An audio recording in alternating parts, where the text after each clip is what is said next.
What is going on YouTube? Jake here, back in another tutorial, and this time we're talking about how to make a deep house bass, and this is what it sounds like.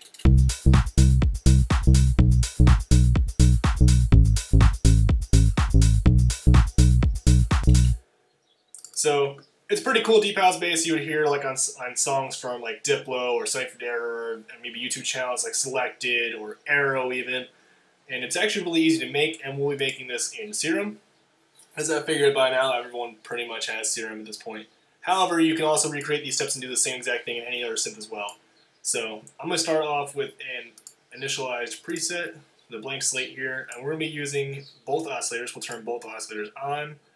And we're going to go to analog basic shapes, and what we're going to be using is the square wave here. And the reason we're not using a sine wave for the bass sound is because when you use a sine wave and you start getting to a low notes, those low subby bass notes in the sine waves typically kind of dissipate after a while.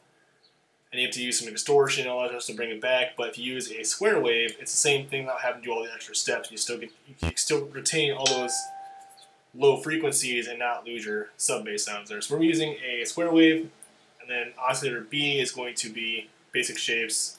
We're going to use a saw wave.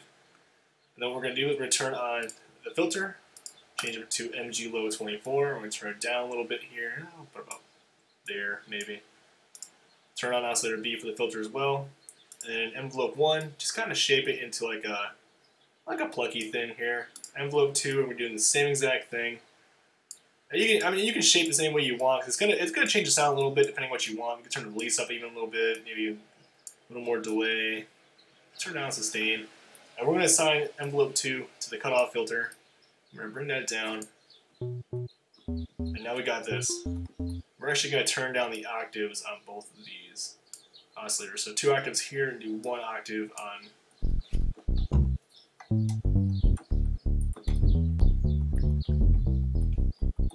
And that alone is pretty much the basic sound of a deep house bass, but we're going to go a little more in depth with it. You can stop here if this is what you're looking for, but we're going to go a little more in depth with it. So we're going to go into the effects, and we're going to turn on the compressor. Just give it a little tiny bit of compression here, nothing crazy. The hyper and dimension, we're going to turn the mix all the way down, turn the size down, pretty low. Mix a tiny bit, just to give it a little bit of color. You can add distortion if that's what you're looking for. Not required by any means. We're going to change this to tape saturation, leave this off, turn the drive up pretty high here, and turn the mix down. You can actually hear what it's doing to the sound.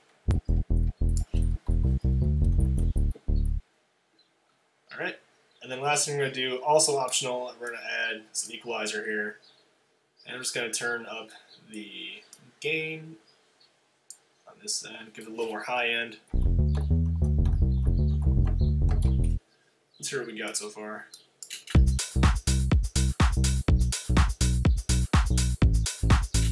Definitely getting that deep house vibe there.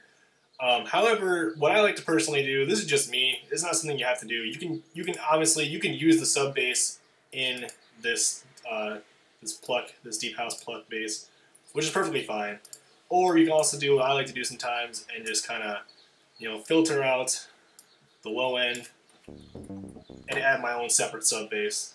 Totally up to you, not required by any means. But one other thing we can do as well, I'm going to turn these effects off and leave the compressor on. But another thing we can do too to create more original sounds here, we can actually take the oscillator B and we're going to change up the sounds here. So we'll add like a different wavetable of, what is this, the FFT, and I don't know where the rest of this is, but you can get some pretty cool sound out of this. And a little trick you can do as well is turn the wavetable position all the way down and assign envelope 2 also to the wavetable position.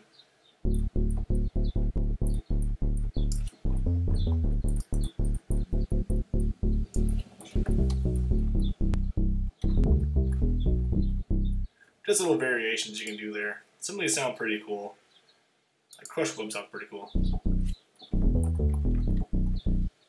And then a popular one too is either in deep house is to use either Iconez, not even Iconez kick, but Cream is a popular one. And And you can just play with these knobs and find something you like. As well as changing the envelope, add some more release to it.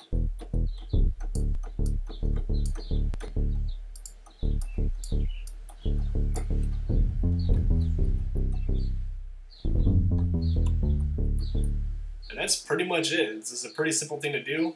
I hope you guys learned something from this tutorial, and I'll be posting more pretty soon, so keep an eye out for that. Thanks for watching.